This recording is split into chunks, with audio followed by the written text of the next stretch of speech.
देखा, कभी हो सकता है ये किसी कुएं में गिर जाए और कुएं में भी दौड़े, मान लीजिए कुएं में पानी नहीं है, मतलब किसी गड्ढे में गिर जाए और वहां भी दौड़े कि यहाँ भी कोई लीवर होगा, मुझे इसका दरवाजा खोलने का रास्ता मिल जाएगा। तो उसने जो पूर्व में सीखा, उस कोई भी व्यक्ति जो पूर्व में सीखता है उस ज्ञान को नई परिस्थिति में जब प्रयोग करता है, तो यह आपका सिद्धांत सादृश्यता का सिद्धांत कहलाता है। और इस सिद्धांत के अनुसार ही सीखने के थार्नडाइक के नियम को साहचर्यवाद या संबंधवाद भी कहा जा सकता है। अगला जो आपका पॉइंट है लास्ट, साहचर्य। तो सादृश्यता मतलब हम एक जैसे देखने वाली परिस्थिति को, लगभग एक जैसे दिखने वाली परिस्थितियों में एक जैसा व्यवहार करने का प्रयास करें।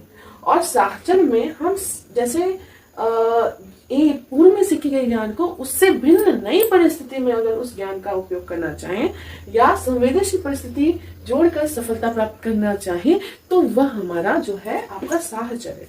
साहचर्य में आप क्या करते हो, अलग मतलब पूर्व में सीखा गया डिफरेंट है, आपका काइंड का प्रॉब्लम है और आप उसको नई, बिल्कुल नई परिस्थितियों में क्या करते हो, उसको इस्तेमाल करते हो। तो यह आपका साहचर्य का नियम होता है। इसमें आप किसी चीज को मतलब दो घटनाओं को आपस में जोड़ने का प्रयास करते हो, भले ही वो अलग अलग घटना हो। और इसमें आपका सादृश्यता में दो लगभग सेम दिखने वाली घटनाएं हैं जिसका प्रयोग आप एक दूसरे में करते हो। अब इनके निहितार्थ की अगर बात करें, थार्नडाइक की जो एसआर सिद्धांत है, इसके निहितार्थ है कि यह मंद बुद्धि के लिए बहुत ही उपयोगी है, क्योंकि त्रुटि से बच्चा सीखता है। तो अगर कोई बच्चा स्लो लर्नर है, उसका जो उसकी बुद्धि लब्धि है कम है, तो वो त्रुटि करता ज्यादा है और त्रुटि करने के बावजूद वो अभ्यास से, प्रभाव, संतोषप्रद प्रभाव से वो ज्यादा जल्दी सीखेगा। और त्रुटि से अधिगम का भी इनका सिद्धांत है।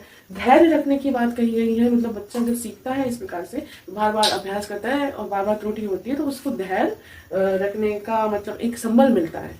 और जागरूकता, सक्रियता, मानसिक रूप से सीखना, कौशलों को बार बार अभ्यास से सीखना, गंभीर चिंतन वाले विषय, प्रत्यक्ष एवं ज्ञानात्मक सीखना, प्रोत्साहन से सीखना, ज्ञानात्मक, भावात्मक, मनोचालकता रूप, तीनों रूप से सीखना और सक्रियता पर बल दिया जाना, साथ ही साथ प्रेरकों का प्रयोग किया जाना। मतलब यहाँ पे जो लास्ट में उसको भोजन मिल रहा है, ये आपका पुनर्बलन का भी कार्य कर रहा है। तो उससे क्या होता है, वो संतोषप्रद आपका प्रभाव पुनर्बलन के रूप में स्वीकृत हो कर सकते हैं उसको, और उसके द्वारा कार्य के पुनः होने की संभावना भी है। अब देखिए यही चीज है कि इसमें इस सिद्धांत को इसलिए सीखने का सिद्धांत करते हैं। ये आपका जो पुनर्बलन इसमें लास्ट में जो मिला, मतलब जो संतोषप्रद प्रभाव हुआ, या आप कह सकते हैं कि उद्दीपक पहले प्रस्तुत किया गया, तो वो जैसे आपके पावलाव के कुछ सिद्धांत से मिलता है। तो ये सारी चीजें हैं जो इसको समग्र रूप से एक अच्छा सिद्धांत मानने के लिए मजबूर करती हैं।